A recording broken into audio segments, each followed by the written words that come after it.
తీసుకొచ్చేదాకా ఆ మొక్క లేకపోతే విత్తనము మొక్కయి చెట్టయి దాని స్థానంలోనికి వచ్చేదాకా మనం చూడాలి తప్ప దాన్ని ఇంకేమీ చేయలేమండి.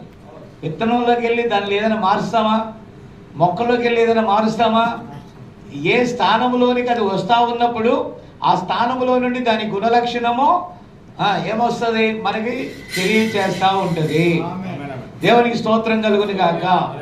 కాబట్టి ప్రియమైన దేవుని బిడ్డలారా, ఇక్కడ మనం చూసినట్లయితే నేను త్వరగా వెళ్ళటం కోసం ఈ చిన్న మేటర్ రాసుకున్నాను. ఎందుకంటే మామూలుగా చెప్పాలంటే చాలా టైం తీసుకుంటుంది. ప్రియరా, ఇక్కడ మనం చూస్తే విమోచించబడిన అనేక